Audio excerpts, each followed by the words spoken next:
வணக்கம் தமிழா. இன்னைக்கு நம்ம பார்க்கக்கூடிய தலைப்பு பார்த்தீங்கன்னா, ஐக்கிய நாடுகள் சபையில இருக்கக்கூடிய அலுவலக மொழிகள் பார்க்க போறோம். இதில தொடர்ந்து போட்டித் தேர்வுகளை போல கொஸ்டின்ஸ் கேட்குறாங்க.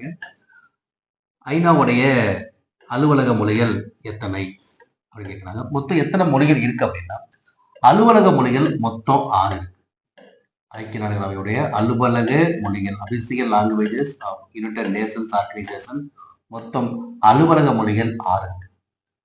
மொத்தம் 6 மொழிகள் ஐக்கிய சபையால அலுவலக மொழிகளாக அறிவிக்கப்பட்டுள்ளது. அப்ப எந்தெந்த மொழிகள் அந்த 6 மொழிகள் அப்படின்னா, அதுக்கு ஒரு சுருக்கமான ஒரு ஷார்ட்கட் ஒரு ட்ரிக் நம்ம பயன்படுத்தலாம். அது என்னன்னா, ஸ்கார்ப் SCARFE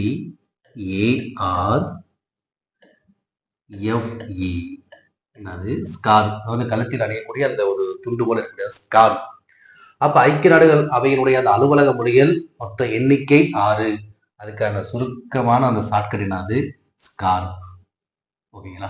அப்ப அந்த மொழியினுடைய அந்த முதல் எழுத்து அந்த 6 வகை எழுத்துக்கள் இருக்கு சுருக்கமா ஸ்கார்ப். அப்ப ஸ்கார்ப் அப்படின்னா ஐக்கிய நாடுகள் அவையுடைய அலுவலக எண்ணிக்கை 6. அப்ப எஸ் என்பது எதை குறிக்கிறது அப்படின்னா, எஸ் என்பது ஸ்பானிஷ். எஸ் என்பது எதை குறிக்குது? ஸ்பானிஷ். சி என்பது எதை குறிக்கிறது? சைனீஸ், சீனம். ஏ அரபி,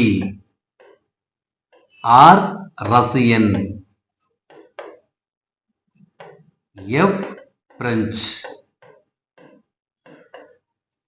இ இங்கிலீஷ் ஆங்கிலம். புரியுதுங்களா? அப்ப ஐக்கிய நாடுகள் சபையால அலுவலக மொழிகளாக அறிவிக்கப்பட்ட மொழி எண்ணிக்கை 6. அது சுருக்கமா எப்படி வச்சுக்கிறோம்? அலுவலகமே ஸ்கார்ப். அந்த மொழியோட முதல் எழுத்து சுருக்கமா வச்சு ஸ்கார்ப். ஸ்கார்ப் அப்படின்னா ஐநாவுடைய அலுவலக மொழியில் 6. அப்ப எஸ் என்பது என்னது? எஸ் என்பது ஸ்பானியம், ஸ்பானிஷ். சி சைனீஸ், சீனம். ஏ அரபி, R Russian, F French, E English. அப்ப இந்த 6 மொழிகள் தான் ஐநாவுடைய அலுவலக மொழிகளா அறிவிச்சிருக்காங்க. இது தொடர்ந்து கேட்பாங்க. எப்படி கொஸ்டின் கேட்பாங்கன்னா, ஐநாவுடைய அலுவலக மொழிகள்ல பொருந்தக்கூடியது எது, இல்ல அலுவலக மொழிகளை பொருந்தாதது எது அப்படின்னு கேட்கலாம். இல்ல கூற்றுகள் தவறான சரியான இணைகள் கூட கேட்பாங்க. பொறுத்துகளோடு கேட்பதற்கு வாய்ப்புகள் இருக்கு. அப்படின்றத படிச்சுக்கோங்க. Okay, thank you.